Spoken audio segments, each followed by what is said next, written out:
I just finished day 8 of 100, and it's Saturday. I came out to the barn to meditate because Dave and the kids are inside, and I had a really hard time settling in, and I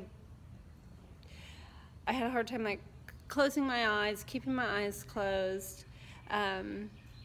I came out to the barn because there's people inside and because it was raining, and I thought it would be beautiful to have the rain on the roof. And so I initially had my chair sat out in the aisle, and the goats were in the stall. All the horses were out in the pasture because it had been raining really hard, and so I think even with the rain, they were happy to be out and eating grass.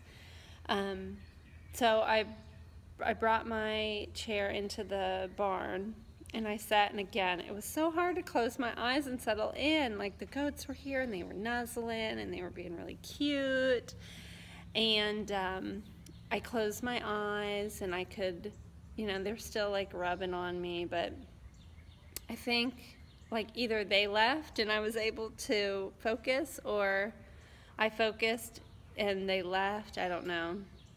And then just an immense amount of grief washed over me.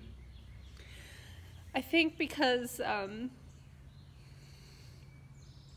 out here in the barn, and I was having a conversation yesterday with Stephanie, and we were talking about our first horses and the relationship that we had with them, and could we ever have that again with the horses that we have now? Because at the time we were teenagers, and that was like literally the only thing. We didn't have jobs and responsibility. Like, we'd go out after school, and that's where we would be. And I told her I would go out sometimes at lunch, and I would just not come back to school. In high school, I would just like skip the afternoon because I was at the barn. And I was telling her about how I would clean her stall and make it really perfect, and like get down on my hands and knees and make sure that it smelled really good, because I wanted to like be at her level. And I would lay down and I would just take a nap, and I'd fall asleep with her in there, and it was never a concern. I'd wake up to her like pony breath on my face, and it like never occurred to me that I could get stepped on, and I don't think I would have anyway, But anyway, so I'm sharing that with her, and she had shared with me about her first horse, Downy. And so I'm sitting out here in the stall with my eyes closed, and I just shared that story the night before, and so I think that's kind of what brought all this up. But at the time, so I start telling the story to Steph, and I was like, I can't go down that road right now. It was late.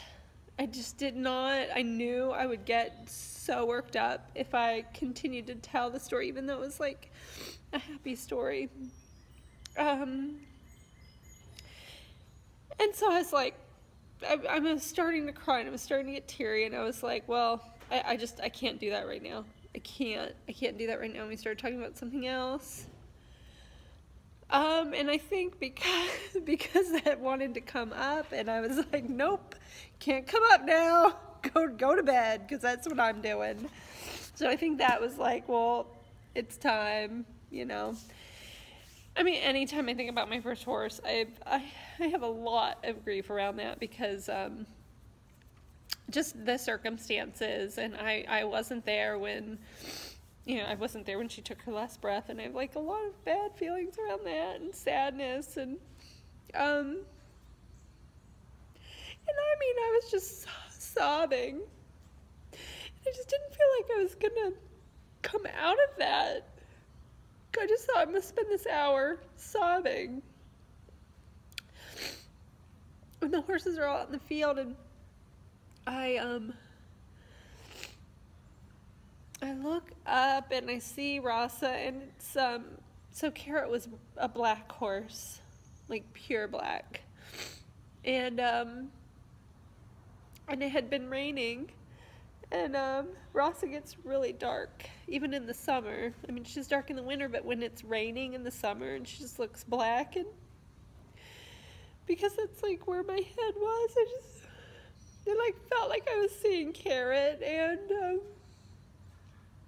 it just made me sadder. And I just put my head down and cried and cried. And I hear this squish, squish, squish. And here comes Rasa walking up. It's all squishy and muddy out in the dry lot, and she comes squishing up, and she looks at me, and I open my eyes and I look at her, and she just comes and and there's no reason for her to be in. She's the only one that came in. It's not like her friends were in here. It's not like it was dinner time. You know, like there's nothing in here except for me. And she came in and she stood behind me, and she stood on this side of me, and then she stood in front of me. Oh, you know what I'm remembering now? I could hear her like snorting out in the pasture. So I would hear her do that, like, and every time I would focus in on my own breath, and I'd be like, oh, I'm holding my breath. And so every time I would hold my breath, she would be out there going, but I just realized that. I mean, I just remembered that. Yeah, so anyway, she like does this circle around me, and I'm just like, oh my God, thank you, you know, like, thank you.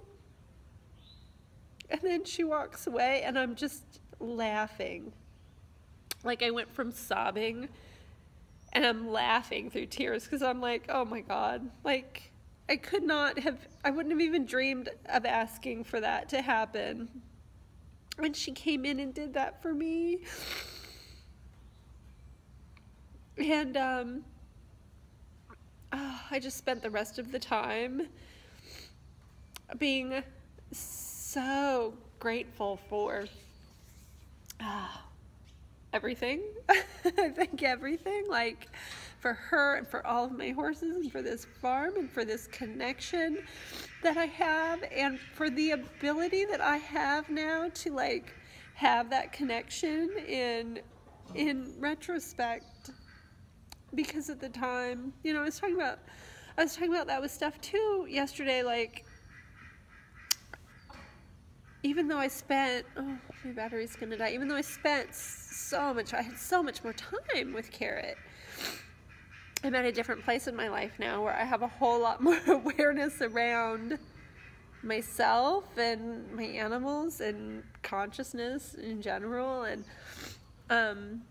I think, you know, I'm able to have that connection despite, like, it doesn't require time, and it transcends space. And yeah. So yeah, I'm just so grateful for that. And then, so I'm sitting here, and again, I'm having this where I can't close my eyes, because I don't even want to. It's not even like I'm trying to. And there's this red-headed woodpecker who's on the fence post, and it keeps like swooping down, and you know, every time it does, you can see this like brilliant white, and it's out there now just playing, and I'm just in awe. Like, I spent this week at my parents' house, and I basically was like in the sunroom for the week, just, Mom, it's the woodpecker's back, you know, who she sees probably 18 times a day. But I'm like, Mom, come quick, woodpecker, because I don't ever see them here, and they're so striking. And he's sitting there now, and there's two, and there's the other one. And it's amazing. And there's really a lot of birds out now, and I'm, you know, with the rain and everything, they're probably having a feast right now with the bugs, and I'm just like, how is this even my life? How is this even my life? It's amazing. Oh, I don't even know what to say. Just that, oh, you know what? It reminded me of this whole experience that I had reminded me of a similar experience that someone who came to our meditation had, and it was with Ross, and she did like the same thing, where there was like so much grief, and she came in and like took it with her, just like moved it out of her body and out of the space, and I don't know, like, this isn't grief right now. I'm just, how is this even my life? It's amazing. I'm just so grateful for her. And I don't know. I'm not even like hormonally like scheduled to like be this emotional. So I know that like what's coming up for me now is just without oh my God, there's that woodpecker. It's just pure. It's amazing. My phone's gonna die, or I would just probably spend the next 20 minutes saying how amazing life is right now. It's amazing. So, day 8. Thanks.